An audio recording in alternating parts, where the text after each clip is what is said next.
Okay. All right. Good evening, ladies and gentlemen. Can we all please rise for the Pledge of Allegiance to be led by Commissioner Martin? Hand on heart, please. I pledge allegiance to the flag of the United States of America and to the republic for which it stands, one nation, under God, indivisible, with liberty and justice for all.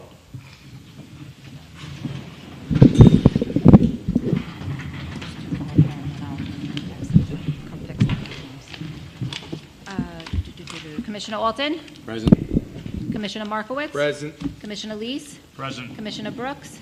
Present. Commissioner Alvarado? Present. Commissioner De Pasquale? Present. Chairman Morelli? Present. Let the record indicate the presence of let the presence indicate the presence of Assistant Corporation Counsel Joseph Lupo. It's okay.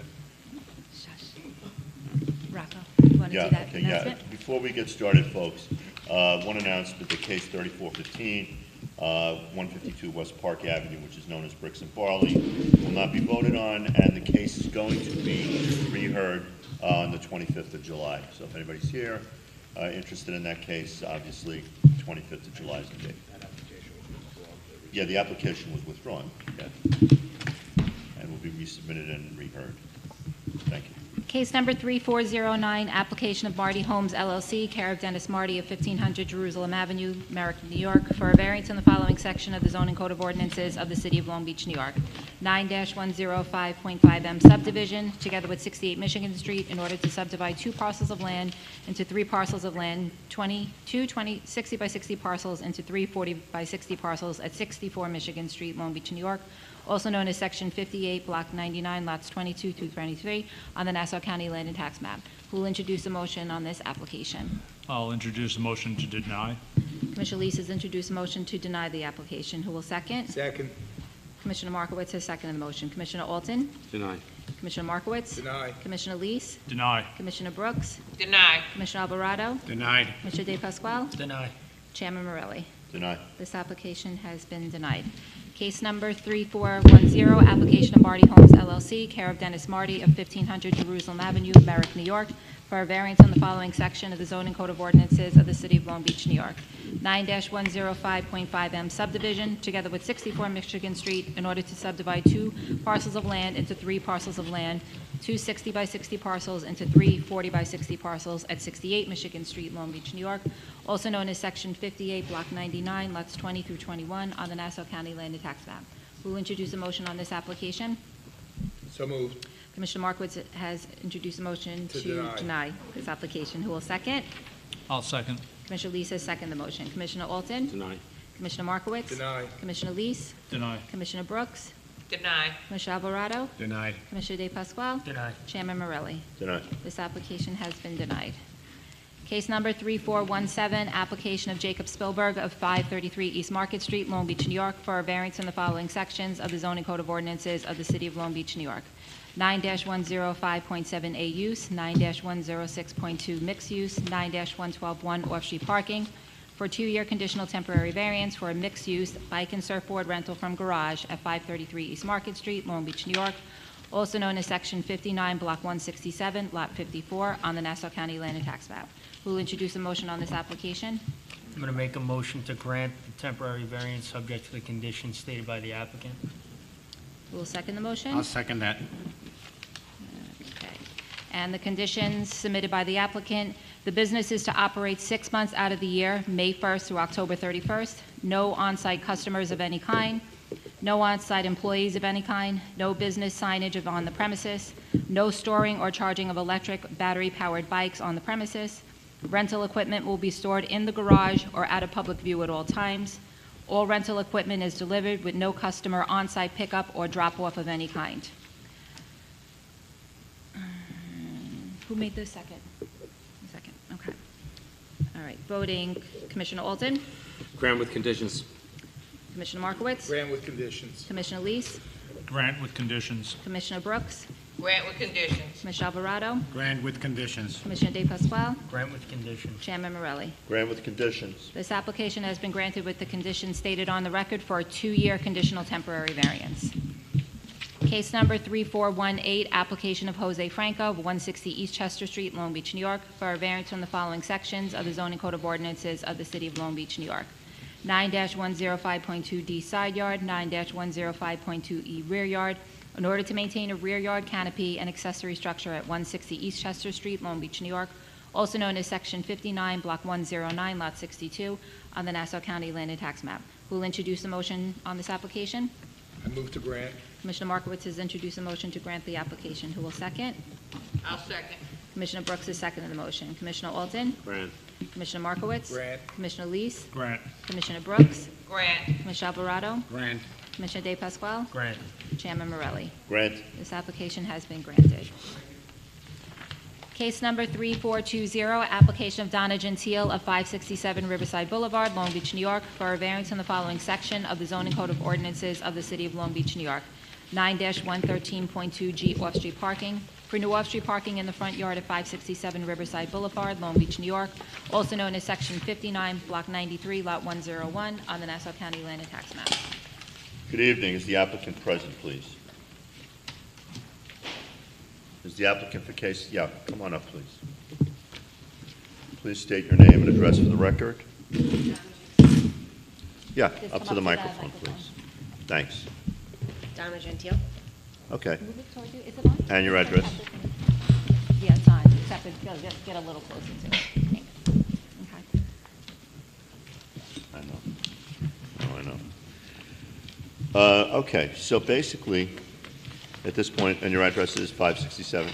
Yes. Okay. So, the first question is, at this point, I know that you have come here for an off-street parking, but it, basically triggers up some questions that we're going to go through, and some other members of the board may have their own questions as well.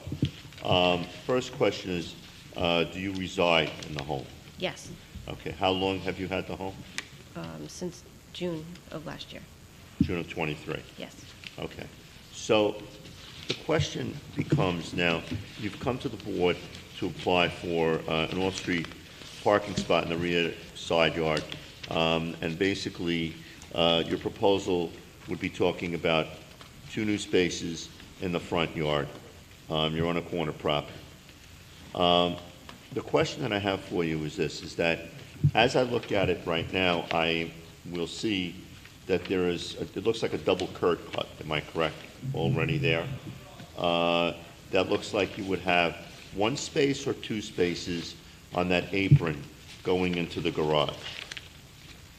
Well, there's 1 space going into the garage. Say that again? There's 1 space going into the garage. All right, so you have 1 space in the garage already. Yes. So you use the garage as a parking space at present. The space in front of the garage, yeah. Am I correct? Okay. So, The space when- in front of the when we look- garage, we use that for parking. You okay. can't, the space in Well, front of the well, I garage, we wanna know use it about for the garage parking. as well. Yeah, I'm sorry. yeah, can you just like The really? space in front of the garage, we use it for parking right now, yes. Okay, so the thing is this, I looked at like Google Earth maps are not always current. So basically, the Google Earth map of your property shows a dumpster that was on the side of the building. I'm assuming that the photograph that we have is a more up-to-date photograph, and that dumpster was for work that was done several years ago? Yes. You owned the home at that time? I own the home for 1 year. Okay, so my question is, if that photograph, it might not even be 2 years old, but was that, any of that work done by yourself? If it was 2 years old, then no. Okay, good answer, because that's what I wasn't sure about. So, the question I have for you now is this, is that basically you inhabit the home, you live in the home, you have a garage, and you have now basically what looks like 1 space in front of the garage and possibly some side space to that space right on the left, right? You can't really fit a car in there. Okay. But my question is now, are you planning to put another curb cut to get No. your cars into the side of the house? No. Okay. So with 2, maybe 3 off-street parking spaces, what is the necessity to have another parking spot or 2 on the side? To have extra parking spaces for me and my second car or my guest. To have extra parking spaces for me, I have two cars, if I have a guest, there's no street parking. I mean, there's street parking available, but there's no street parking available when I need it. Okay. And this is a one-family home, am I correct? Yeah, it's a one-family home. The side yard, there's no use for it. It's just grass right now.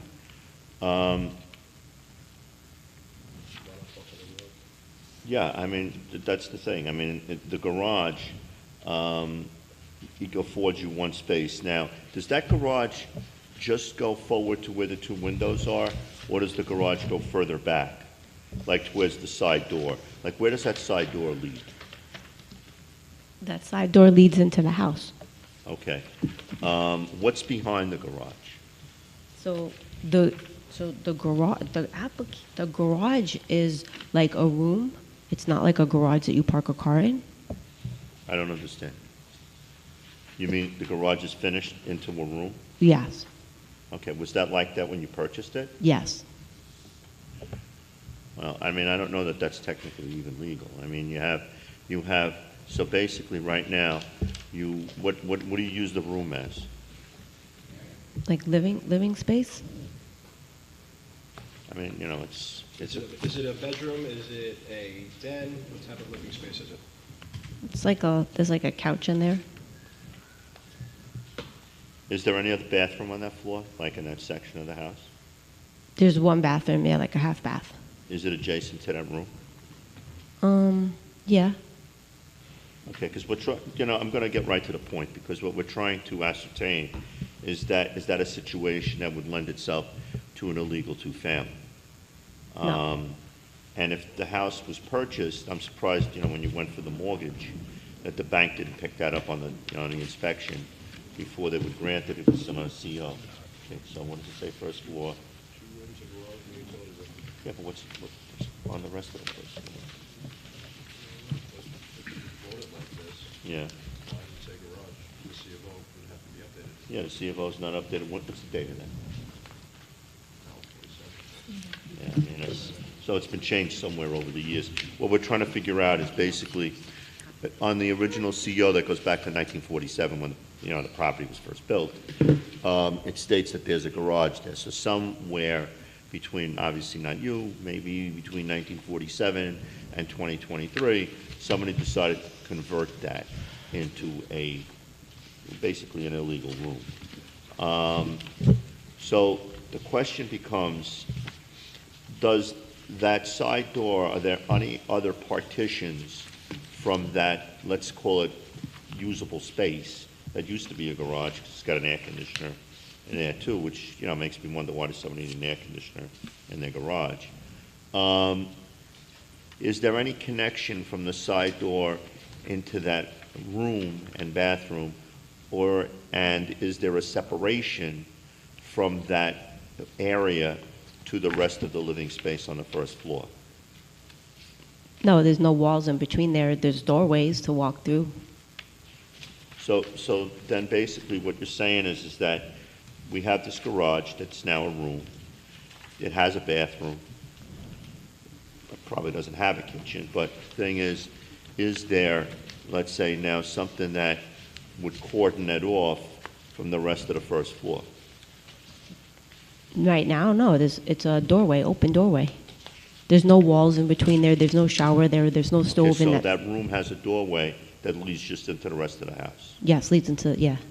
Okay. How would you, again, maneuver, like if you have this curb cut that you're not going to enlarge, so now a car goes in, and now you're going to go around the fence that you have, and you're going to just kind of swing around, and you're going to bring the cars all the way to the back to where the side door is? So you want to pave that entire area is what I'm asking? Yes. Okay, so you're going to pave the entire area right to the fence? I personally was thinking of leaving some dirt there to plant flowers to make it look pretty, but by the fence. But yeah, to drive around and park on the side of the house, because if I park lateral to where the driveway is now, I feel like the vehicle would be obstruction to the crosswalk to where the intersection is, because I know I couldn't make the fence more than 4 feet, so I think a car in that area might obstruct the view of oncoming traffic also. So parking the car on the side of the house would be better, and then entering to the house from the side door would be like convenient if the car is parked there. So basically, you're thinking about bringing the car all the way around to where the side door is, and then exiting the car and going into your side door. Yeah. So now, nobody ever, like when you bought the house, right? You bought it through a Long Beach Realtor, nobody ever questioned? Nobody did an appraisal because of the But amount there of was a down garage. payment that was put in. I didn't do an appraisal, so I thought I was saving money by not getting an appraisal, but I think an appraisal might have picked up on that not being, no CO there. No CO,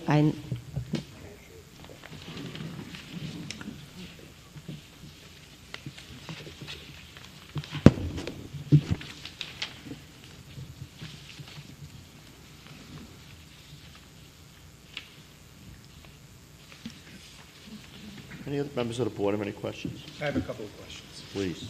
So you have 2 cars? yes, Okay. And one of the cars can park on the driveway, correct? Right? yes. And one of the cars can park on the road? Yeah, I guess if the spots are available, but there's Well, multiple two-family homes in my neighborhood, so there's a lot of cars parking in the street. Like right now, I have to park both of them in that one driveway spot, and it's tight. I can't open up the doors to get out sometimes if I'm trying to unload things from the car. So these photographs that you took, I'm sorry, these photographs that you gave us? Yeah. You took these photographs? Yes, Okay, and you took these photographs at 8:06 at night? Because that's what it says on the document? that might have been the time that I sent them, 8:06 p.m. It was daylight when I took them. Right, Yeah. okay, so, but it doesn't seem that there are a lot of cars on the street based on the photographs that you took. And that's just, That's a weekday. and then I took a look from a Google search for June of 2017, which also came by your house. It doesn't look like a lot of cars on the road there either. Is there any time of the day where there are fewer cars, or is it always full of cars on the street? I mean, I work most day long. When I come home at night, the street is filled with cars. In this process, I got a list of all the homes in my section. Every page, there was 5 addresses. Of those 5 addresses, 3 to 4 of them were two-family homes on each page. Right, but yours is a corner home, correct? Yeah, And so you have yard on 2 sides of the street that you're able to park, correct? if someone else isn't there, yeah. But my point is, with all the two-family homes, there's a lot of cars for the people that live in the neighborhood. I know the people that park in front of my house. It's the neighbors across the street, it's their kids parked there, so. Okay. Anyone else? Any other members of the board? The No. size of your curb cut on Riverside, do you have an idea what that is? I mean, it's not on any other, It's not on the it's not on the survey? I didn't measure it. No, it's, the picture is a little deceiving, but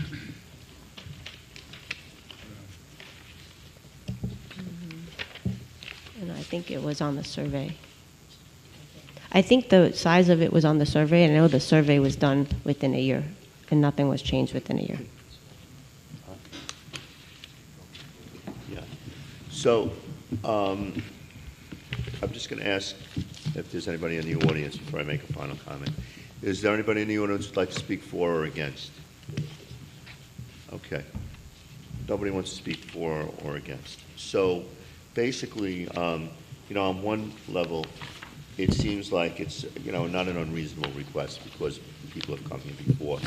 The only concern that I have, and I have to look into I mentioned it to council, I want to look into the legal aspect of it, is that we're basically expanding a non-conforming use, okay, which we do. But the question is, and again, you didn't do it, but a question is of that illegal, quote, illegal room that exists there. Do we have the power to grant something when there's an outstanding issue with the problem on the CO that doesn't match with what's on the CO. In other words, the CO says there's a garage there, and clearly there isn't. You know, you can see there's an air conditioner there. But the thing is that, do we have the power, or are we doing something wrong or even possibly illegal if we're granting a variance to you for the parking spots, and then at the same time, we're doing so on top of a clearly, you know, illegal situation that exists on the property. But- So that's the only thing we do need to research that. So I would submit that the case remains open for voting. Okay? So, what's that? No, on the Vice County. Yeah, we won't be voting on it tonight, is Oh. what I'm saying. So we're gonna have to, we're gonna have to do a little research, and we're gonna have to come back to you next week. Okay. All right? Anything? All right, thank you very much. Okay. Just so you know, ma'am, with the case open for voting, if there's any other documents or materials you want to submit in support, like if you go through your records and you find an updated C of O or something like that, you can always just email it to us. And, Yeah. It'll become. a It part gives of you the record. time also, if there's any support that you have, that, this was done, and maybe something was filed, or, Right. go through the file yourself in the building department, see what Yeah, they I have have, there. the only thing I have is the building department where it does say maintain removal of attached garage on it in addition to providing 2 new spaces. And I think you have a copy of that also. Yeah, but maintaining the garage means that the garage is a garage, not like a den. It says removal of attached garage. I just want to understand what's. Removal? Yeah, on the application Oh, for yeah, yeah, yeah. alteration. Well, okay. So the thing is that we still have to look into, what that would entail, because the bottom line is, at this point, I'm not comfortable voting on something that I'm not 100% sure of the legal aspect of what we're voting on. If this was a clean-cut case, that, there was a garage there, you parked in the garage, no problem, it wouldn't be that different than other cases that we've approved before. So each case, because they stand on their own merit, we have to look at each individual unique aspect of the case. In this particular case, that's a unique aspect. Okay. All right?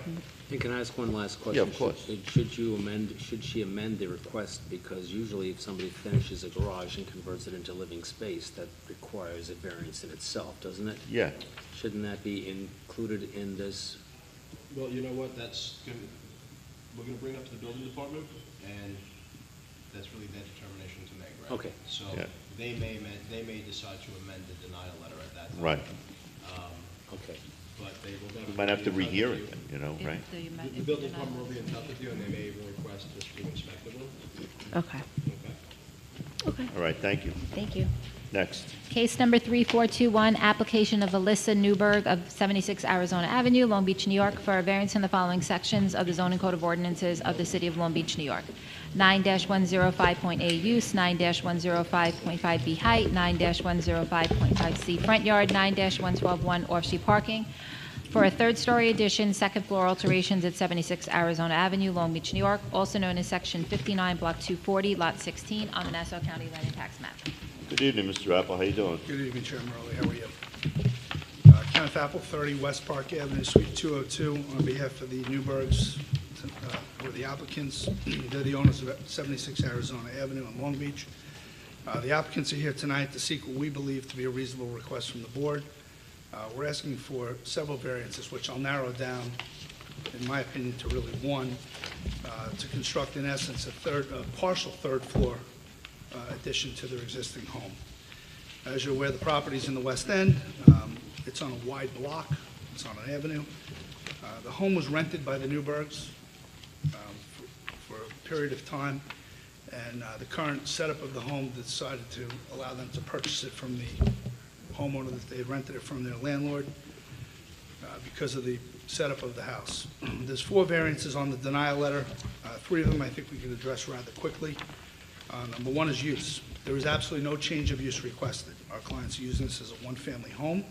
There's 2 kitchens on the home, which is currently on the CO, which was issued on October 20th of 2003.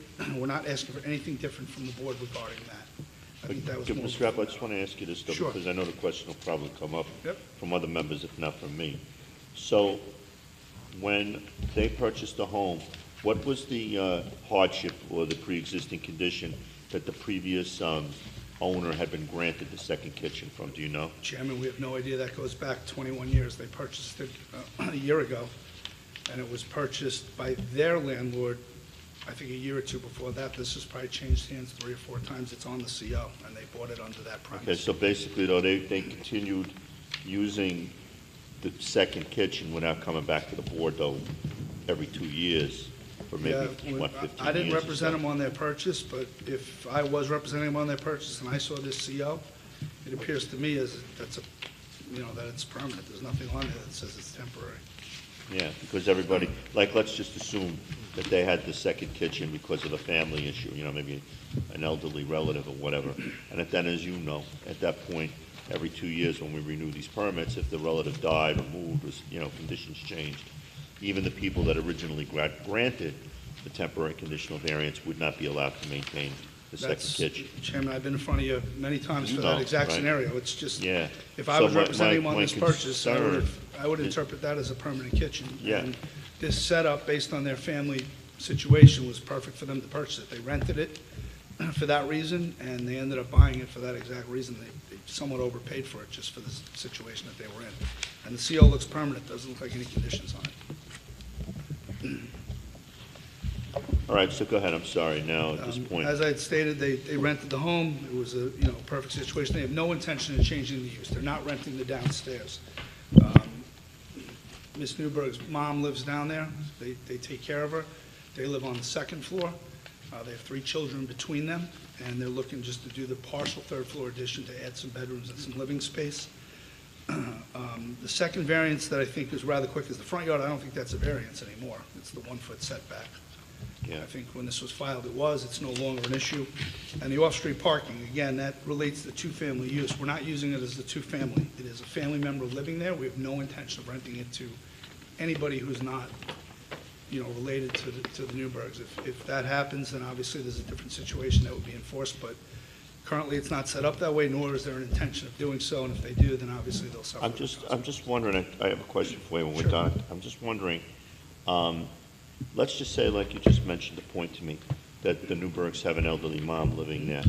Would it behoove the Newbergs to have the board possibly grant them a new permit, to the Newbergs, that they renew every 2 years because they have a hardship now with their mother living with them, just to make it more legal? My question is that necessary?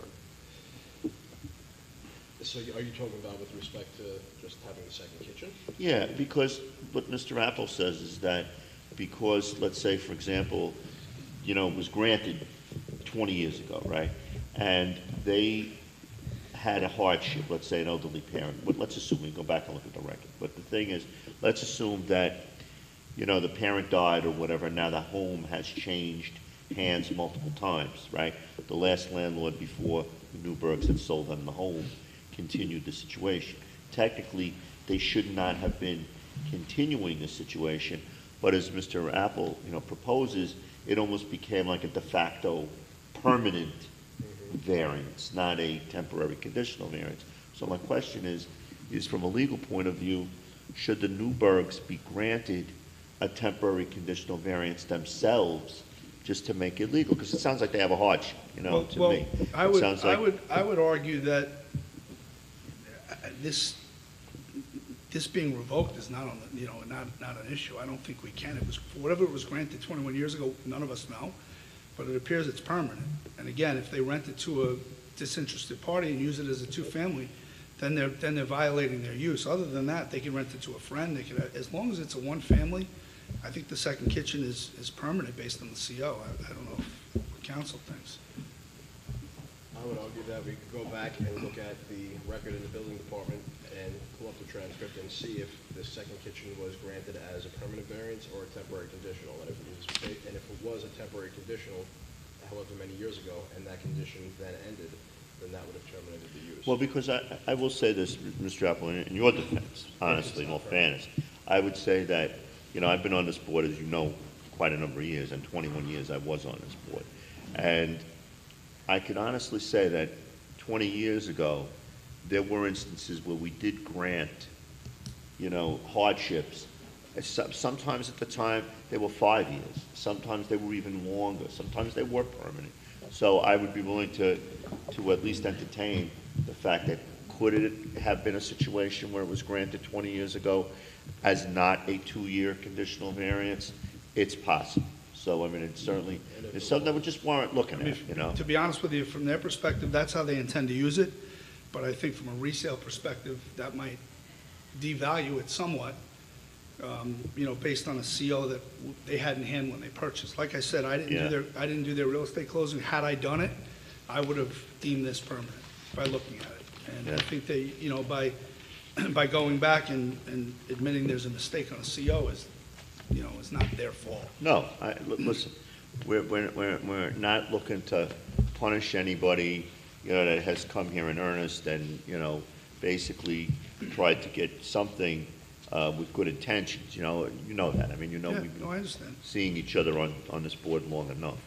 But the thing is, it's just a question that I raised only because I don't want to see a problem created for them even down the road if something else happens and they want to make another change to the house, or, let's just say they go to sell the house, somebody goes to buy the house and then gives them a hard time, saying, wait a minute, you have this kitchen, it could be illegal, I'm going to offer you 50 grand less for the house or whatever, because there's something here that's a problem. I'm only bringing that up for that reason. Like I said, It could be fine. Yeah, I would look at this CO and I would deem this permanent. And Okay. that's just the way it reads. Okay. And it's from 21 years ago. All right, so basically now, the other question is let's talk about the height, so. So what they're looking to do is put a third story on the house that's currently existing. Obviously, we're seeking a height variance, but in reality, if you go through the West End, this height is going to be consistent with pretty much every other house that happens to be FEMA compliant. This home actually starts about 2 feet high if you look at the front steps from the pictures. So we lose 2 feet as a step up. It's elevated somewhat. So we lose a couple feet. And like I said, they have 3 kids between them. They're looking to put an ensuite upstairs. They're only taking up 62% of the top floor. They're not looking for a full third story. It's set back, I guess, about 20 feet, but it's 62%.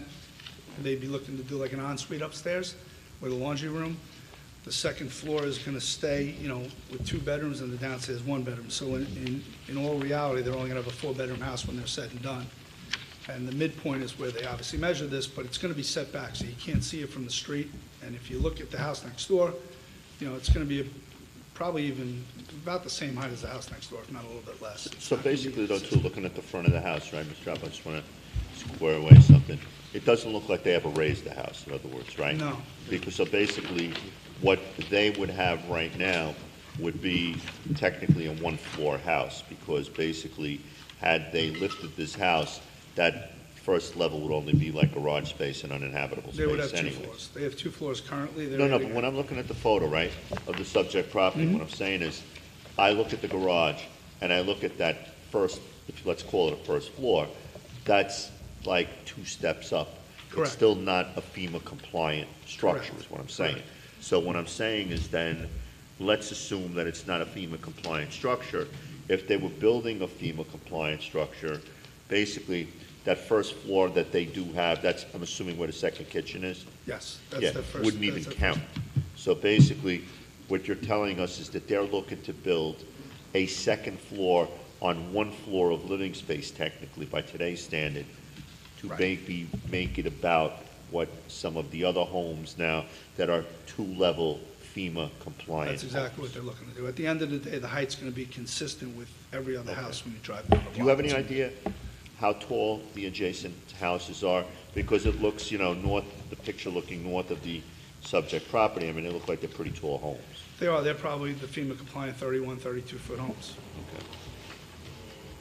So like I said, when you go down the block, you're not going to, first of all, you're not even going to see it because it's going to be in the back portion of the house. The 38% they're not using is the front for that second deck, which most people have on the FEMA houses.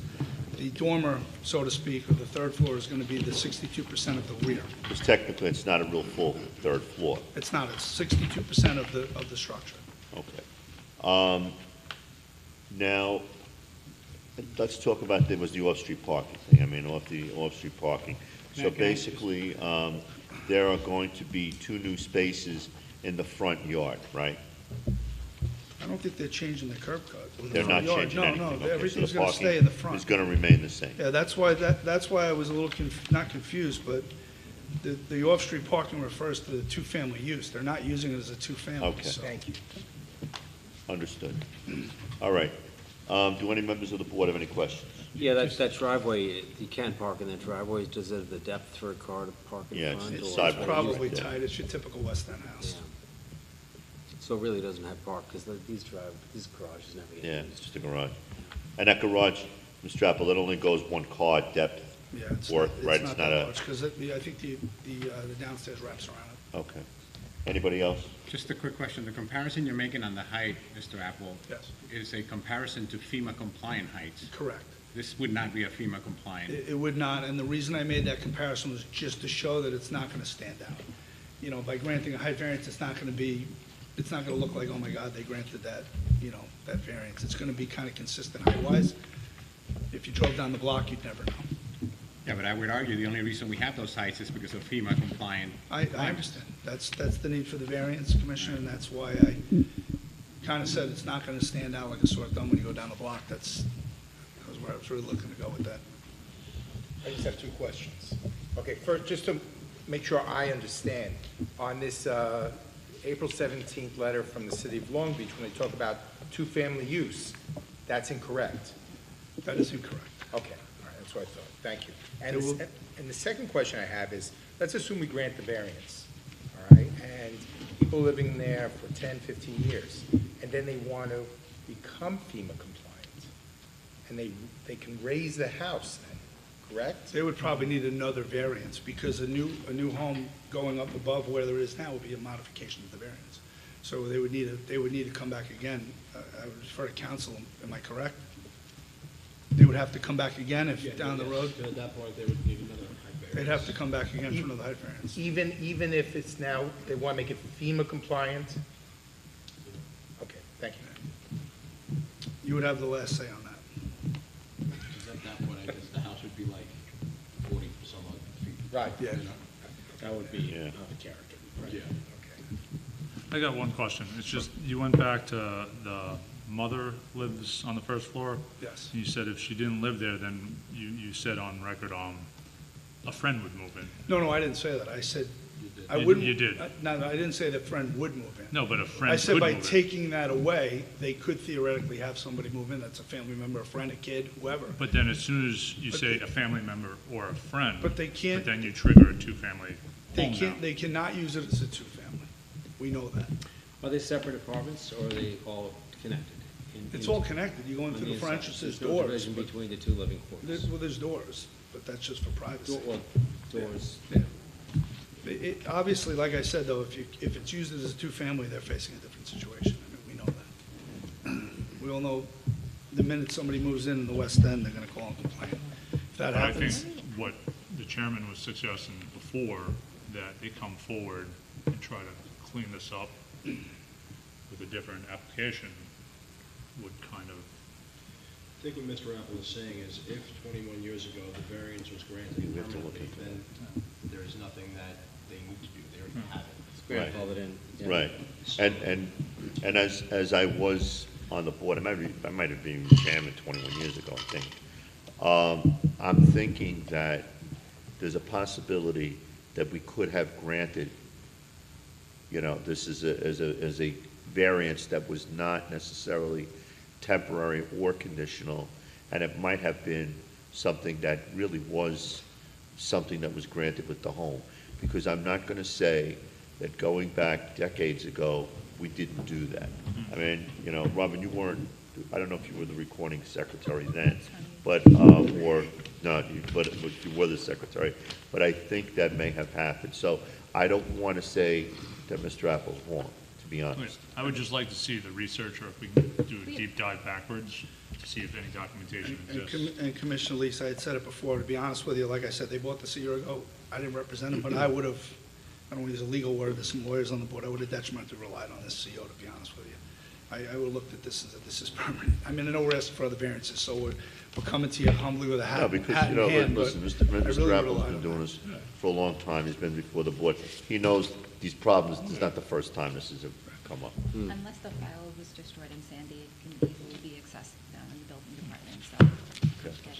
We can easily get it from the building department, provided it Yeah. wasn't destroyed in Sandy, because some things were There'll be a sent to a transfer. store And outside, Mr. but Apple, you may 20 very well years be ago. 100% right with your promissory estoppel position, but we just want to make sure. The CO is very aesthetically pleasing, I can tell you that. I knew you were going to sneak it in somehow. From a business standpoint, I look at what flood insurance costs for non-FEMA homes these days and think that if they're putting such a huge investment in this house, I'm surprised they're not going for that compliance. I mean, to be And honest with you, they'll they have to abandon paid, the house to do this. they paid close to $1 million for the house, and this project's $250,000 as it is. So I don't want to say they overpaid, because I'm not an appraiser, but they paid under the auspice that this was a perfect situation for They them. would have sold them my house for less. There you go. It's got 3 levels. Is it a two-family? Prices are crazy. So, But they did. In my opinion, they paid top dollar for this situation. And they rented it before, so they knew exactly what they were getting, and that's why they did it. So they're just looking, like I said, this board's been pretty gracious with the forever home argument, and that's kind of what they're looking at here. Well, I guess I'm just saying if they lift the systems and the electric boxes and everything in this project, they probably could convert it to FEMA compliant. They could. They still would probably have an issue with their situation with 3 kids. I mean, I just want your applicants to realize that, you know, we're not here to punish them or to give Yeah. them a hard time or anything like that. We just want to make sure this is not a problem, you know, especially for them down the road. Because if it's something that can be verified and cleaned up or whatever, I'd rather do it now than have them sitting on something that could bother them down the road if they're going to sell it or whatever. I mean, you know, we're not, again, in any way looking to punish them or give them a hard time, you know? Again, it's an argument for a different venue. I don't even know where you go if the CO's issued incorrectly. That's not for here. Is there anything with the design of the third floor, Kenny, Mr. Apple, excuse me, that, where it could mitigate and maybe not be 30-some-odd feet, like 30 feet high, maybe? I think the ceilings are all, I think they're all normal height, because we're up 2 feet to start, so, 8, 9 feet ceilings is nothing excessive. It's technically, it's a third floor. 8 Yeah. feet plus the framing is I going to mean, bring and you if you to look at, 30. if you look at the plans, that's really like the And ensuite. it's not, again, what comforts me a little bit is that it is not a complete third floor. I mean, that's 62%. So there's a third to the front that doesn't have quite the impact that a full third floor. Because they weren't looking to be excessive, Chairman. They really were looking for just that ensuite to Yeah. keep the 2 bedrooms down in the middle, and then, obviously mom lives downstairs. All right, so, anyone in the audience, again, want to speak in favor or against? Sir? Come on, you got to come up here, please. State your name and your name and address for the record, please. Philip Redmond, 69 Arizona Avenue. Okay. Maybe I could help you guys out a little bit. The variance granted back, I think you said in 2003, was granted as a temporary variance while the couple that owned the house, their 2 fathers had lost their wives, needed somewhere to go. They got a temporary variance while they were alive to live there. They've been dead for 15 years or so. And apparently, the kitchen is still there. When this guy bought it on the short sale, they let it go through with the kitchen, which baffles me. The same way the last case baffles me, how they can, you illegally convert a garage, and then it's like, oh, the house is sold. Well, it's a bedroom now, so let me have another garage. Let me have another driveway. It's baffling. And as far as the height goes, a small third floor, whatever you want to call it, it's so they could put a roof deck up there. How many decks do you need? They already have 2 on the front of the house. I don't get it. Okay. They don't, and as far as the off-street parking goes, the people that live there now have never put a car in that garage because you can't. It's their storage space. So, we need more parking off this. Let's get somebody else out and we'll get their spot. Enough is enough. This house is already as tall as most of the houses. It dwarfs the house that's next to it. You know, I don't know where he's coming up with that thing. Let me ask you this, sir. Looking at one photo that they submitted where it showed a north elevation, right? The house that looks like it's next door to it is a shorter house. Yeah. But going to the north, would you agree that those houses that are 3 or 4 houses in a row are pretty tall? Yeah, they're pretty tall. They're FEMA prefab that houses look like they're that over came in 30 after feet. the storm. Huh? They're the prefabs that came after the storm. They're all the same. Killing the neighborhood. Okay. It's absolutely killing the neighborhood. All right, Take more thank you, sir. parking spots away. Come on. How many times are you gonna do this? Thank you I very know much. it's great. You want more tax dollars, but please. Thank you. Anybody else? Okay. Mr. Joplin, you wanted to wrap it up? My client wants to say something, actually. Sure, go ahead. But again, with all due respect to the neighbor, you know, we didn't buy it on the short sale. Apparently it was in foreclosure. It was purchased by our landlord about 2 years ago. So your landlord bought it on whatever Their condition? landlord bought it as I guess as a foreclosure, and subsequently they rented it and ended up purchasing it. So, again, you know, I don't know what happened 21 years ago, but I know how I conduct my real estate transactions, and again, I really want to emphasize, if I saw this, I wouldn't think anything of it, to be honest with you. You know, I really wouldn't. I mean, I don't think there's any more digging to do if you showed me this CO from 2003 as to what I have and what's legal. I would show it to my clients, say, this is what you have. They would say, that's what we have, and I would say, you're good to go. I would never think to look back 21 years ago that there was some variance that granted that, especially if I was an out-of-town attorney. I mean, I still wouldn't even done it, and I practice here. So, my client would like to say something, though, just Sure, put of course. on the record. Go ahead. Thank you, guys. You're welcome. Good evening. Your name and address, please. Alyssa Newberg, 76 Arizona Avenue. So, this past October, we bought the home, and it's the first home I actually ever bought in my life, so it was very special. We really love it here in Long Beach. My son thrives here, and the house is just a little small. My mom lives downstairs, which is great. My father passed away 16 years ago, and when he passed, my mom was living with her mom, and she passed away 2 years ago, which led us to live together in the rental initially. And my mom loved it so much, and my son, and so did we, and we thought it was the perfect home. The neighbors are so sweet and so nice and so inviting and so happy we're there on the block. There's a bunch of kids, and it's just like really nice lifestyle. And, you know, like I said, just a little bit more space would just make it a little more homier, so we're just like not on top of each other. And that's all we're really asking for. Thank you very much. Could Thank I you. ask a question? Sure.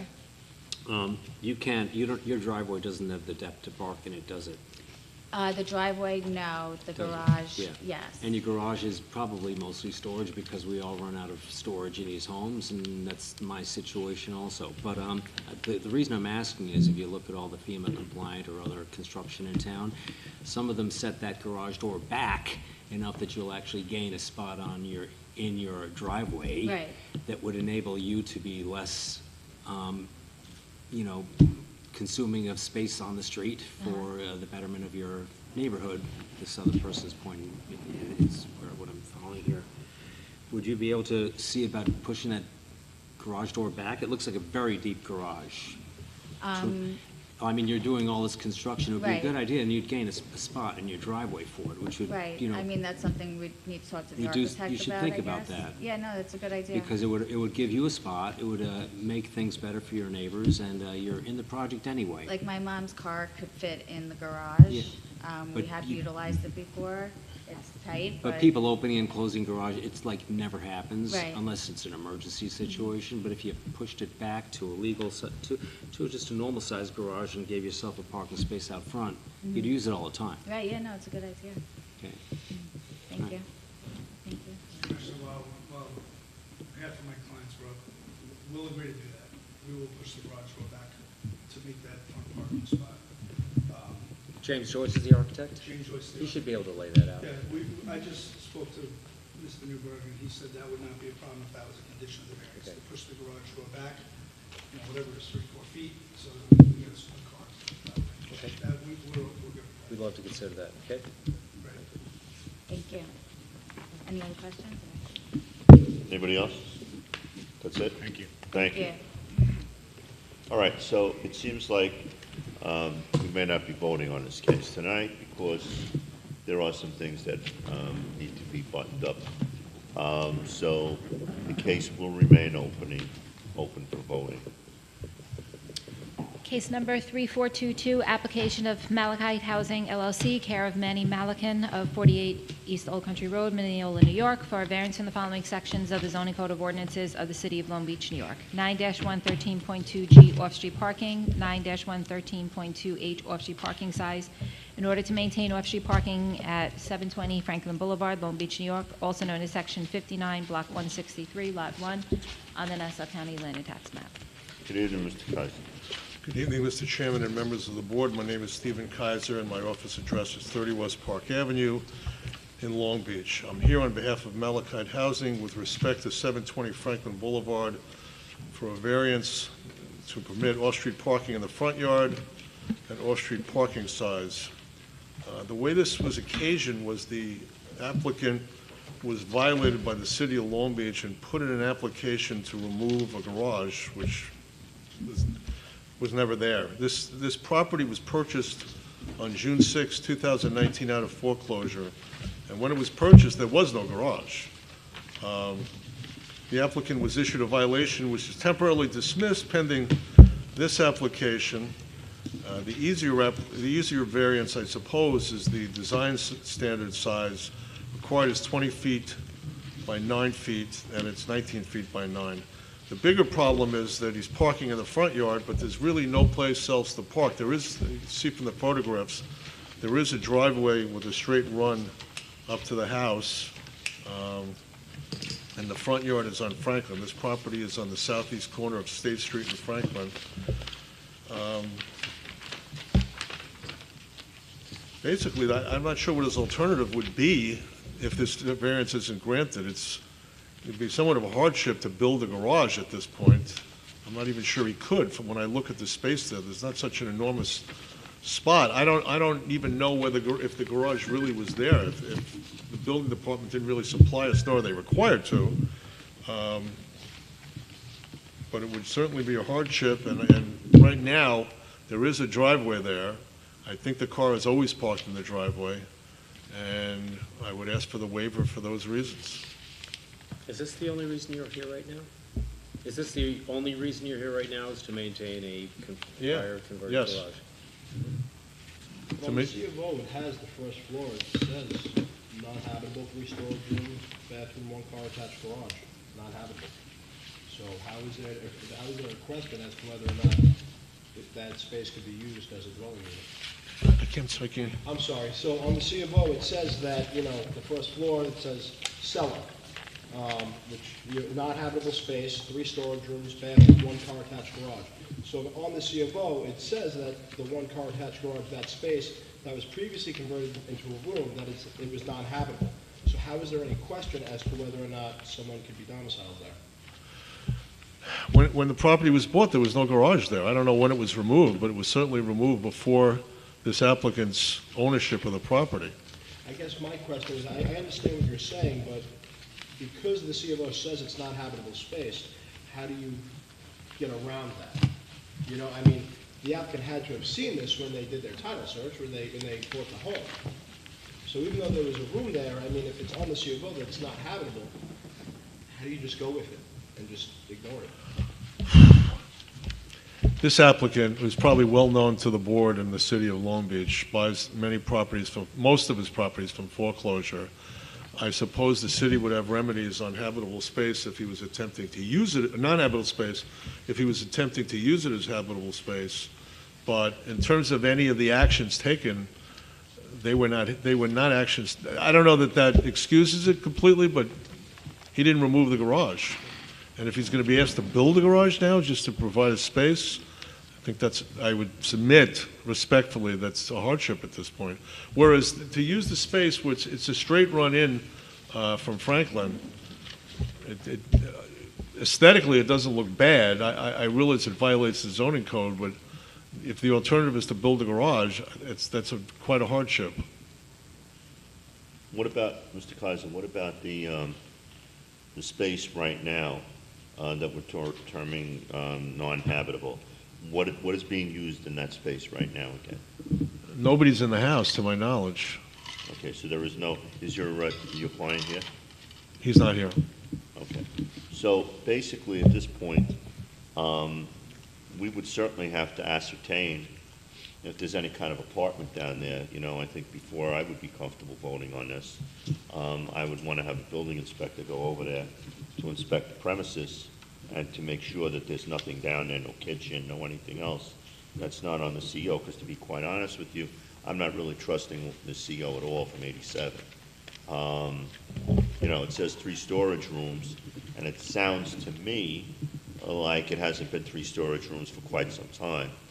And as you mentioned, your client is a seasoned landlord or a seasoned buyer of homes. This isn't something that he would have probably overlooked himself, and I'm sure he knew what he was getting into when he bought this property. However, he came to purchase it, whether it was a foreclosure, whether it was whatever. So personally, before I would be comfortable granting a variance, even for something that seems as innocuous as 1 foot, you know, 919 instead of 9 by 20, I want to make sure that the rest of the house is on the up and up. I think we've had some other cases, maybe one case we talked about before, where, you know, there's an old situation existing, and that's great, but it doesn't necessarily mean that I want to expand on a non-conforming use. So, I mean, I think that what I would want to see is certainly an inspection of the premises before I would vote on this. And I want to make sure that what seems to be an innocuous variance by 1 foot, you know, is not something that is perpetuating a bigger problem that's hidden both either to the building department and or to us. I completely understand. So, I mean, the Yeah. idea would be that the rest of the house is being used the way I mean, it's on the because CLO. as I said, again, going back to this house, Seymour and Gertrude Patrick were the owners. I actually knew who they were. The guy worked at the bagel place next to the movie theater, and I know they've long since passed. And the thing is that I don't know why, you know, the situation would have gone through, you know, again with a bank. I mean, I don't know how this guy purchased it, you know, what kind of financing he got, and why, you know, an inspection from the bank didn't reveal this, that there was something different from the CO. But it did say a 1-car attached garage. So I'm not suggesting that we're going to ask your applicant to go and build a garage. But what I am saying firmly is that I want to know what else has been done to this house that may not be seen on our CO. The only thing I would say in response to that is there was a case in the city court which was dismissed, presumably Right. temporarily pending this. Well, it was- I it was- assume it was that they dismissed inspected or the was house. adjourned? Huh? It was dismissed or adjourned? The This case is- in the city court. I wasn't even I wasn't representing him at that time. Right, but I'm saying, no, Mr. Kaiser, was the case adjourned pending what the zoning board was going No, to it do? was dismissed, but I Okay. believe that dismissal was not a permanent dismissal. Are you certain, sir, just because in my notes, I have that this case is currently in the city court, that the case is pending? This case? I'm almost sure, honestly, this applicant has another case in city court for a different property, but not this one. This one, the last court appearance was months ago, and I'll double check, but I don't believe it was adjourned. I'm told it was dismissed. I could be making a mistake also, I'm just Yeah. going my notes as well. But with that, if it is in the city court, before the court will make any ruling and seek to impose any damages or not, it's going to require a final inspection from the building department anyway. I completely understand. So it's kind of, you know, 2 birds, 1 stone type of thing. We have to do the final inspection possibly for if the action is pending in court, and we're asking for a final inspection as well. Fair enough. All right. Is there anyone in the audience who would like to speak for or against the case? Ma'am, come up, please. We'll need your name and address, and if you're for or against, before you Thank you. My name is Ann Croak. I live across the street from that property. I'm 50 Croak, C-R-O-K-E. I live at 503 East State Street, so directly across from the property. So I have a few concerns. Well, first of all, how the appearance of the house outside. I see raccoons, landscaping. He's been renting it to... So he's been, the landlord is an absentee landlord, speaking, renting to, I think first he rented the basement. It does have a kitchen. He had an open house, so I know it has a kitchen in the basement. They were living there maybe. What was the open house? My neighbor went to it. When was the open house? Maybe a month ago? Maybe 2 months ago? So who had done the work on the home lived in the basement. Started out with a few guys, then they brought in significant others, babies, kids. They were down in the basement. All in the basement? All in the basement. And what was going on the floor above? Floor above, there were like 3 single guys. It was a frat house. Maybe 12 garbage cans out every day, overloaded with beer. He doesn't keep the home. It's definitely a rental. No, but it sounds like to be fair, even Mr. Kaiser said that the guy is a landlord, he buys homes. Right. So, yeah, Flips, but again, we doesn't- would expect someone to maintain a rental home to the same standard Right. as a home, because if you're a neighbor, you have every reasonable expectation not to have a dump next door to Correct. you. And that's what it is. Correct. Have you observed any of the people that were living there, say 2 months ago, or have you recently observed any of the same activity where there are still multiple people, multiple... No, members it's of the vacant. home? Okay. Vacant. now it's vacant. Yeah. So- So whoever did the work on the home, I guess he gave them, maybe that was part of the deal, bartering, that they lived downstairs, started out, maybe 5 guys, then it just grew. They got families, whatever. Okay. But then it was 3 guys in their 20s. Okay. And since then, maybe it's been vacant 6, 8 months. I know he's puts it on the market, takes it off the market. It's with, actually, no, it's a property manager. Begins with a V, some realty, I don't know. Let me But look it the up. signs are down. I mean, really, there's raccoons running in and out. It's, If you genuinely, and I'm not saying that you're lying or fabricating, but if you see raccoons past the property being unkept, please call the building department. Okay. Because at that point, and this isn't to, I'm not trying to be hard on your clients. Yeah, we're not or, trying to intimidate the applicant. But I mean, pest control is a concern. Yeah. Keeping property maintained is a requirement. I should have of just a taken landlord and pictures homeowner. before I came. So, the building department can go out there, and if there is a situation Okay. that isn't being addressed, the building department actually could maintain the property and then build the homeowner if that's what they deem necessary. Okay. What Right, about so- the landscaping? Like right now, there's probably, you can't walk on his side of the street. There's, Yeah, I don't there's- know, 500 berries, I don't know specifically with respect to berries, but I mean, if the grass Right. is way overgrown, Uh-huh. It is. I don't want to pretend, I'm not a building inspector, but Okay. that's what they do, and if there's an issue, they will notify the landlord or the owner and give him an opportunity to correct it, and then if he doesn't, then, they'll take it wherever they need to take it. Right. I've never seen, like, this is the first time, we have tried to get in touch. Being a property manager myself of buildings on Shore Road, I have many contacts. I have no idea who this gentleman is, just to take care of his property, is my concern. And what is his driveway that he's asking for the driveway to be on the front of his property, not on the side where I am? Is that correct? He wants it by his front door, the main entrance? I only heard half the question, I'm sorry. Where does he want the off-site parking to be? In the front of his property? Like, so his front door, It's the Yeah, same it appeared that driveway way. he It has appeared now. to where It's those overgrown, windows so I are, guess. in the front of the house. okay. Same driveway. And Into what there's you ample can, parking. you can That peer house- into the basement. Okay, just, All right? so this is going to be continued? Yes. Okay, thank you, I Because there's appreciate it. definitely some research that has to be done on this. I mean, I want the building inspector to go there. I want to know what's down there right now. Because again, it seems like, it's a very innocuous case. Someone comes before the board, they're asking us for 1 foot. I mean, normally, if there wasn't anything dubious about the case, I would say 9 times out of 10, we probably grant it almost, as of right. But the bottom line is, we have been doing this a while, and we know when there are flags that are raised, and to me, the situation with that apartment raises a couple of red flags. And before I grant the variance myself, for even something that seems innocuous, I want to know what's going on with the rest of the house, Right. to make sure it's all on the up and up. Good, thank All you. right. Thank you for You're your time. All right, no one else wants to speak on the case. The case is going to remain open for voting. Mr. Kaiser, if there's any documentation you want to submit, before, to bolster the case, please do.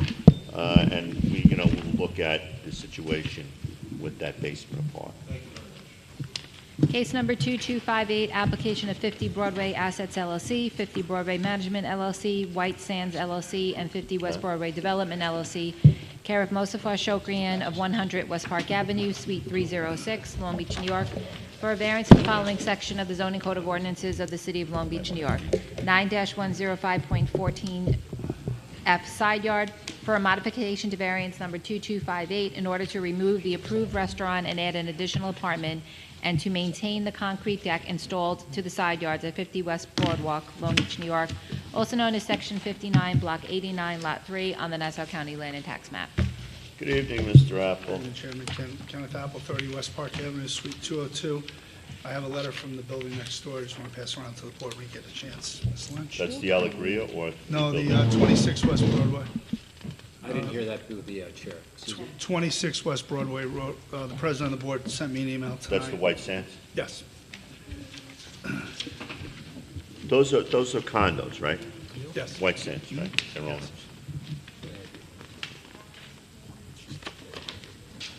Thanks. Thanks, you guys.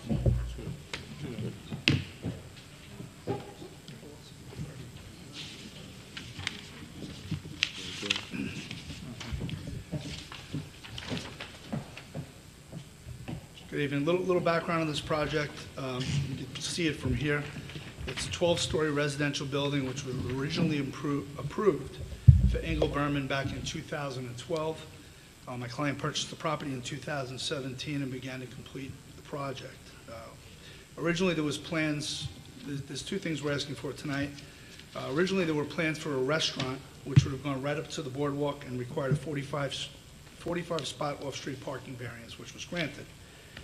We're seeking tonight to modify that prior variance and provide for 1 additional apartment in lieu of that restaurant. The apartment's going to have 3 bedrooms. This modification will eliminate the need for any parking variance as, if approved, we're going to now have 11 indoor and 11 outdoor spaces for what's going to be 11 units. By doing so, we're providing a benefit, or we see a benefit to the community by reducing the need for that parking variance that was granted back in 2012. In addition, in the original plans, the restaurant, again, was the entire length of the building directly abutting the boardwalk. The new design sets the building back approximately 15 feet from being right on the boardwalk. So it's indented from the Alegria, which is directly next door, and the White Sands. We believe that the plans we are asking for tonight were originally approved by the building department. That's what's taken us so long to get here.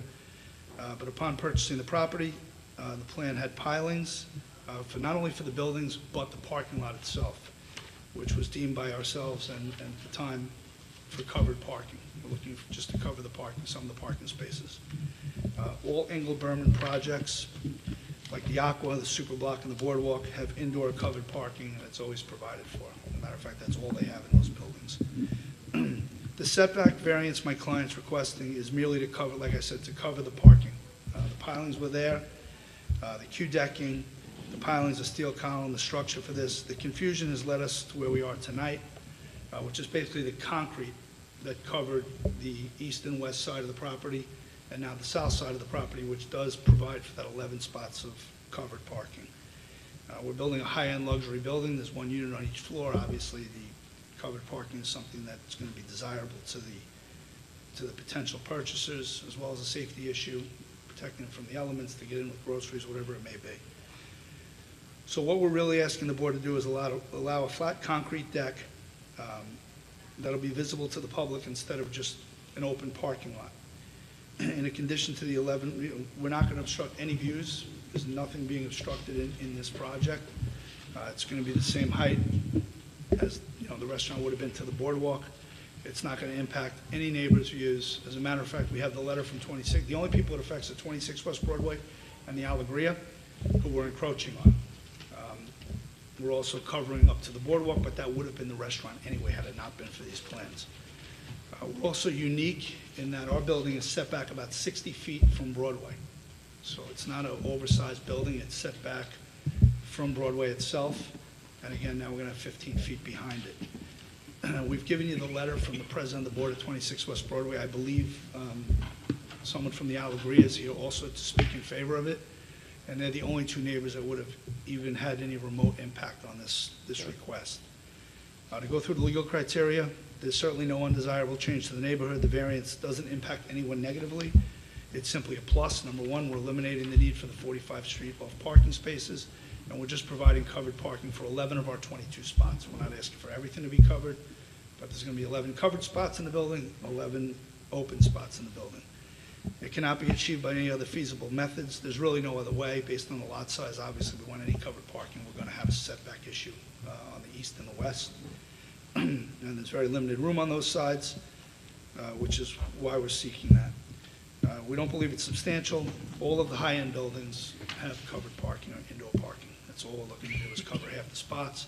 Again, like I said, safety issue, people walking in, with groceries. The elevator's going to come down to the first floor, which will lead right out to the parking lot from the inside. And we don't believe the last legal criteria is we're not going to have an adverse effect on the physical and environmental conditions of the neighborhood. We're building a high-end building. It's not going to have a ton of occupants. It's 11 units. There's no parking variances being sought. This is condo? This is condo? Going to be condos. Yeah, the offering plan's in the process of being approved now. But again, like I said, there was some confusion with that parking lot, covering it, with putting the concrete on it. And really, it's an east-west issue because with bringing the restaurant back 15 feet, the concrete on the south would have been the restaurant anyway. We're asking just for the east-west coverage. It's a flat. There's going to be nothing on that deck. It's really just like kind of a flat concrete roof for the garage. 26 West Broadway is obviously okay with it. We suspect the Alegria is okay with it. Like I said, we were told that they're going to speak on our behalf. I believe there's a representative here tonight. Just a couple of quick questions. Sure. Because I remember when Engel Berman presented the case. Now, I remember, we talked about with the restaurant, and certainly it sounds like Mr. Shokrin's provided some relief by getting rid of the restaurant, which, may or may not have been a good idea anyway, because there's no place to park if you were going to, frequent the restaurant. The question, though, that I have is, it seems like from their original plan, though, there was never to be anything extending east and west, and somewhere along the way, I think that there was a stop work order or something. You want to just elaborate on that or clarify? There was, and it's a couple taken of us times? quite a while to get to you because we've tried to clarify this with the building department. My client can elaborate a little bit when I'm done, but I believe, we were under the belief that because of the pilings and all the other structures that were on the plans, that we believed it was approved and it wasn't going to be an issue. And when one of the It seems like that was built early on. I mean, I remember people, even talking about town and coming even to complain to me saying, how could you have approved this thing that was built abutting, the Allegria? It was like 1 foot away from the Allegria. Well, So like I that said, was a little confusing to me. It was how that all confusing came to us as pass. well. We didn't know if we even had to come to the board. We were trying to clarify with the building department. It took a while. I believe you were involved, Counselor, in part of that. So my questions that are coming to my mind was that the actual markouts, the drawings and the markouts, the east and west overhead covers were actually crossed off, X'd out, and were not approved by the building department. Further, the permit specifically said that it did not include the overhead parking cover. The stop work order, I recall being on the boardwalk personally, and I I remember the steel was done, the stop work order was issued, and then over that weekend, the cement was poured anyway. I think that this was just a blatant disregard and disrespect for the city, the building department, and really for this board by the way that he did that building. I don't have a vote, so it doesn't matter what I think. I'm just telling you what my experiences were in reviewing this file. I'm gonna let my client explain that, but all my conversations with him and obviously handling the court case was that we were waiting on some clarification from the building department whether this was in fact approved or not, and we needed to come to the zoning board. Obviously, we're here, it's built, you know, based on what you said, now we're asking for forgiveness as opposed to permission. I prefer to ask for permission, but I really think there was some confusion. I don't think that anybody's gonna put a structure up to the property line knowing that you've got to come in and do a final inspection. It just doesn't completely conform with the plans. I heard what you said, but Okay. I don't know that Yeah, that's so, the case. yeah, Mr. Shokrian, please, if he wants to Sure. come forward and, just explain the whole thing, and we're good. We want to know what happened. Hi, Mr. Shokrian. Yeah, good evening to you. David Shokrian, 100 West Park Avenue. The plans that we submitted does have this so-called extended roof over the ground floor. No, it's not that it is shown on the elevation. It's shown everywhere, from where the piling plans are, where the concrete work for concrete piling caps are, and then the steel structure. This is like a 100-page plan, and these details about these roofs were also, all over these plans. It's not like. When you received the stop work order, the first stop work order, at that point, Yes. you had an opportunity to rectify the situation, but you still chose to go forward with construction. Yeah, I'm going to explain that. The inspector from building department, while, I don't know, there might be 50 people on the project working at the time, he shows up with a stop work order and puts it on the fence of the building. I happened to be there. I asked him, RJ, I said, what is this about? He says, but they have told me to give you a stop work order. I said, for what? He said, I'm not sure. It says open parking. So I called. I called to talk to the building commissioner to find out what's going on. I don't believe, I cannot be sure, I don't want to swear, whether there was any signature on that stop work order and whether or not the building commissioner had issued such an order. So I called. I asked for the building commissioner. I was told that he's on vacation. So this stop work order was issued when he was not here. I mean, I leave it at that. When he came back, What does that prove? that proves that He could, when the building commissioner is on vacation, he still has his cell phone. He could have gave a directive to his zoning inspector or his building inspector to issue the stop work order. So what does that actually prove? who gave who the order? I said. From his vacation, he gave order to the building Absolutely. inspector? When Scott Kemmons, the building commissioner, is on vacation, I get text messages all the time. Ina Resnick, our comptroller, she's on a plane to Europe right now. I received 2 text messages from her while I sat here. Yeah, I'm trying to understand. When he's on vacation, he What happened with issues. the second stop work order? How come that one was ignored? I did have a conversation What with. happened with the third stop work order? I'm What going to was that explain one? to you. If you ask the question, then I would answer the question. I did go to see Mr. Kemmons when he came back, and we had a conversation. He asked me not to do any more work, not to do any extra work on the roof, on that roof, until I applied to the zoning board. And that was understood. Why it took so long to come to the zoning board? The denial letter was only issued a month ago, and not any time sooner than that. We had approached, through Kenny, we had approached the building department asking for the denial letter so we would come to the zoning board. the denial letter was only issued a couple of weeks ago. After insisting and insisting that, we want the denial letter. Is that correct? When was the denial letter was issued, Mr. Lupo? When you received the first stop work order, and Yes. you spoke with Scott Kemmons then, you could have came to the zoning board at that time to discuss the overhang on the sides. I needed a denial letter. The denial letter was never issued. We kept going back to the court because there was a violation. We understood that. And every time we went to the court to address the violation, we said we are waiting for the denial letter. Mr. Apple is my witness that how many times he was in court, every time that the case was adjourned, we always said the same thing. We are waiting for the denial letter.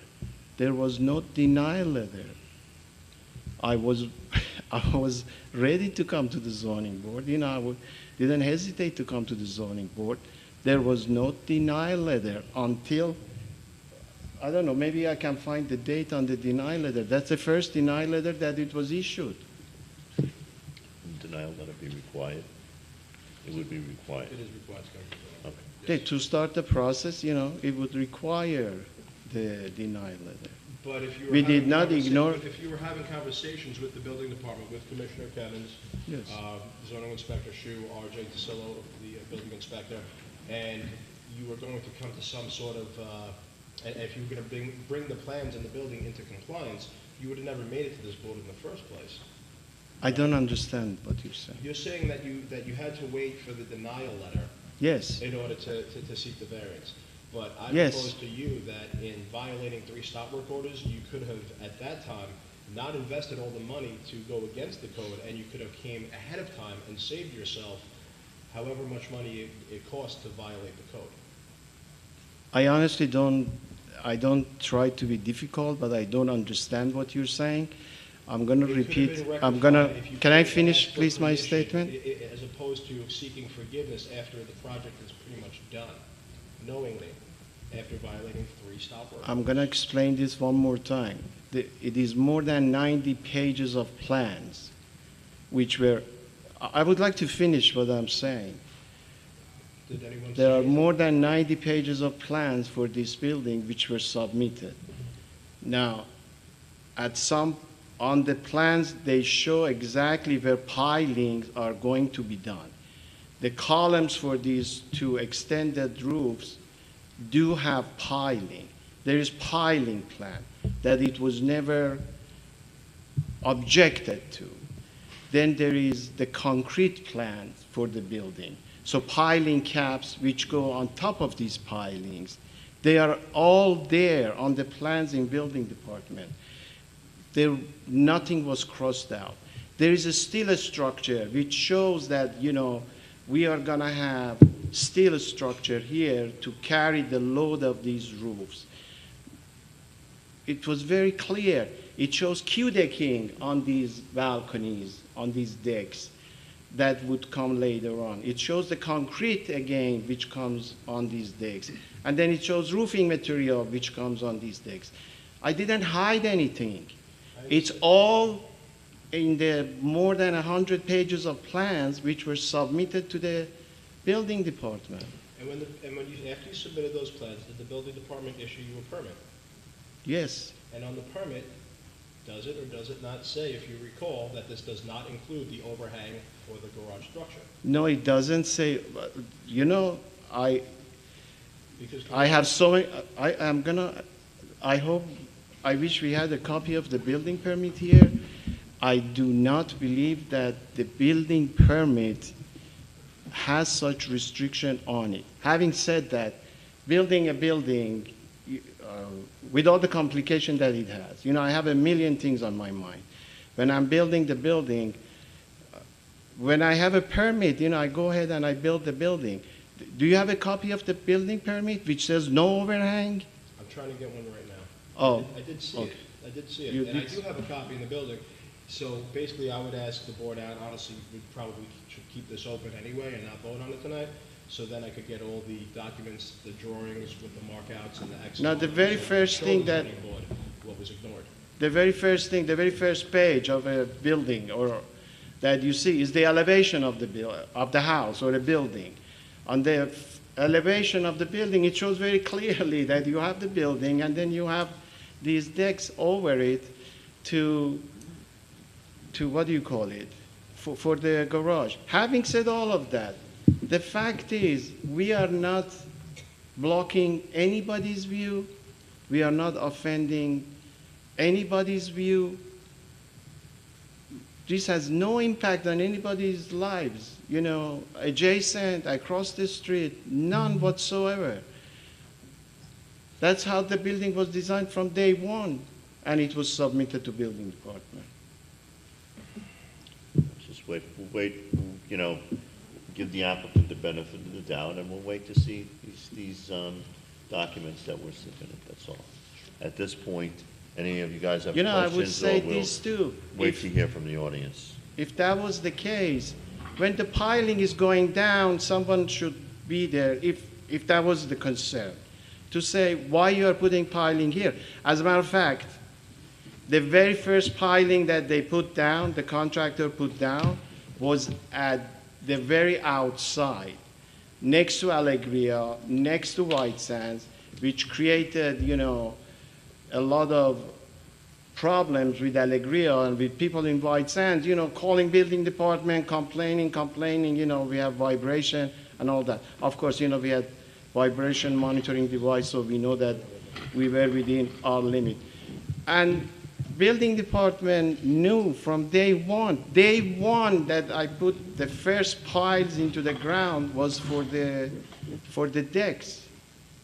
The building department says that you knew from day one that those side pieces were never approved.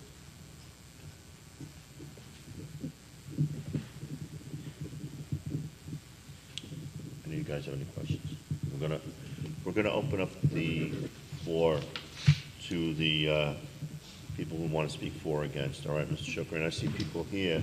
So, but we'll research this because, you know, again, we want to give you the benefit of the doubt, you know, but we are going to have to look into what the council's saying about these documents. Sir, for or against? David Hill, General Manager for the Alegria, General Manager for the Alegria. Just here in representation for the request. Nothing in particular other than we would all love less transactions over in that area. Yeah, David, the mic has to. Thank you. Just here speaking for the request. We all would love less parking and transactions. So reduction of the restaurant, the transactional space would be beneficial. But just here in support of. Wouldn't another restaurant next door be a little bit more competition for the Alegria as well? It most definitely would be. I don't think there's much of a concern about the restaurant being removed and an apartment going there. I don't think that's where the main point of contention is at this point. Yeah, no, absolutely. Thank you. Somebody else? Anybody else wants to speak? All right, Mr. Apple, go ahead. Just real quick, I mean, I obviously heard what you had to say, so I think the most important thing here is the project is stopped. It's been on hold. I've been in court for over a year now with this. It is true, we just issued the denial letter on May 14th. So nothing has been done? No, to it's that over a stopped now. So, I mean, obviously, he's, the applicant's paying his dues right now. I think that what's important, besides what council said, is we take a step back and look at the overall project. Does the benefit outweigh the detriment? I mean, the guy's got overhead parking. You know, it's, if we came to you before this happened and we didn't have this back and forth with council, I think the position would be completely different. But that doesn't change whether these are good plans or not. I think that you take a step back, you just analyze whether this is something that's approvable or it's not, regardless of how and why we got here. And I understand the position. Trust me, like I said, I've been doing this a while, I get it. But if we take a step back and realize now, we either approve it with the overhead parking or we don't. That's what it comes down to. I don't think that I don't think the question is whether or not the views are obstructed or anything like that. I think the problem seems to be a bandwidth issue here. There seems to be repeated incidences of just people not being able, liaisons missing on the project, that making sure all the boxes are checked and that the building department, everybody's on the same page. It seems to happen a few times. People, framers, mistakenly adding extra height to houses with nobody there to kind of validate that it's per plan. I think there's a project management concern here. That's really what's going on. Just because a pile is in the plan does not mean that everybody's going to understand that, oh, that must be holding something up. Yeah, rational, but that's got to be documentation. It's got to be processed. Yeah, and Mr. Apple, one of my problems is that you went through the balancing test, but you forgot the fifth one. And the fifth one is whether the difficulty is self-created. And that's part of the balancing test too.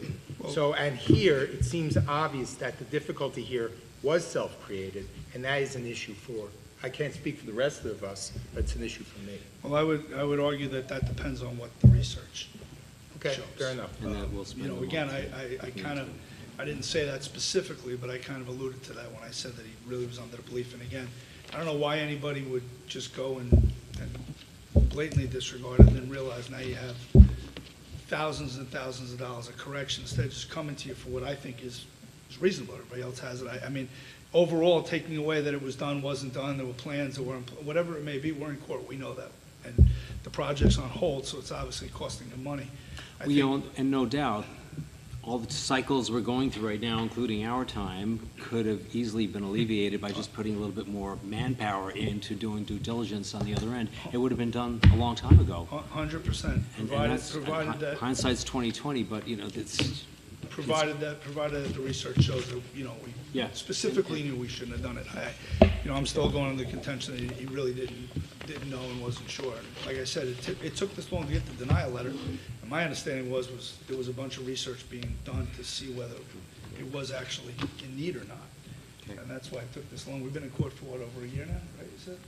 No, it's a horrible waste of time. It was issued May 14th. We get that, too. Yeah, I get We it. understand that. Thank you. Thank you. Thank you.